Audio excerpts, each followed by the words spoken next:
What's happening, creeps? It's Jason here from Terror Trader, and I'm here on our day off. This has become a new routine for us to come in and double check that nothing's been thrown from the shelves. If you all have been following our Instagram feeds and our social media feeds, that you've seen that we've had quite a bit of activity, right? In the past good month or so.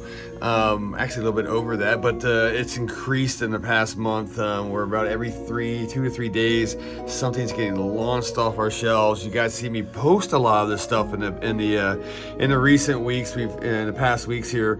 There's also stuff I haven't posted because it hasn't been caught on camera. I just come in and things are flowing on the floor, and I'm like, the camera didn't, it was blocked or whatnot. So I want to talk about today this Ouija board. Now, the history on this Ouija board, I don't know if you guys, we've had it up for a couple weeks now, and I don't know if you guys have seen it when you come into our oddities rooms. That's where I'm at currently right now.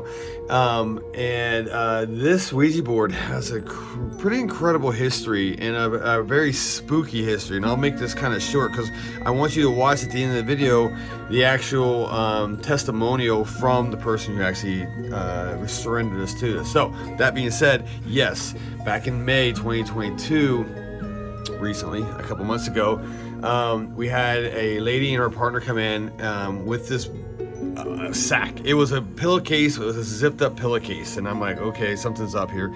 And inside that pillowcase was this Ouija board, and this Ouija board is burnt. It's been submerged in water. You can tell it's got water damage, and I'm like, what am I getting into here? And they started explaining this incredible story on how this Ouija board they've had is from their grandmother. It's an old 1930s Ouija board, and they've had it. She can remember from the 80s and 90s, and eventually her daughter, as teens would do, started playing with this thing.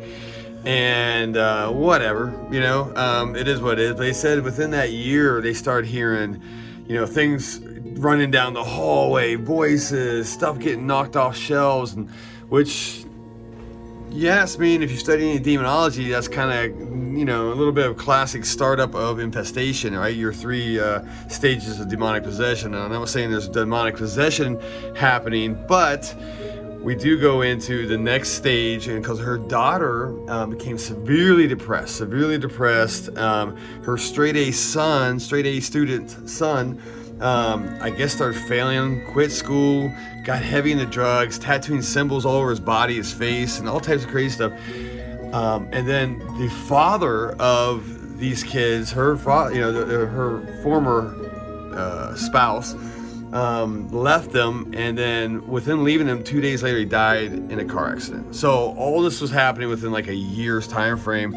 She hired a medium to get rid of the board or do something. I guess the medium sealed it, took it with her, and it was gone out of their lives for almost a little over a decade. And her grandson, I guess, flash forward 13 years later, he flips storage lockers, and he was flipping one in New River, Arizona, which is just north of Phoenix.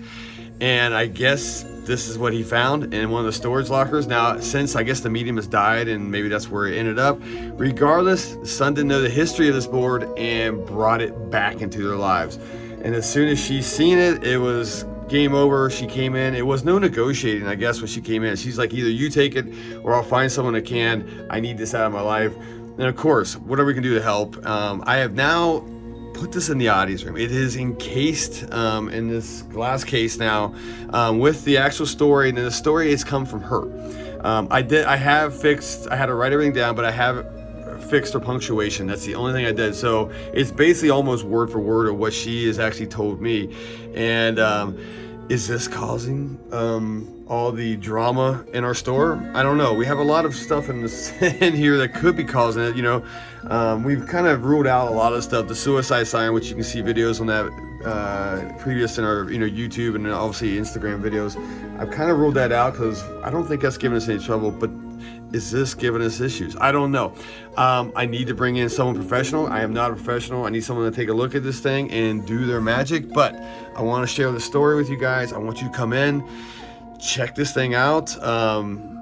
If you're sensitive to this stuff, let me know. But this is a pretty heavy item that we have in our oddities room. So come by, check it out. Let me know what you think. And it's definitely a creepy addition to an already creepy audience room. All right, check out the story.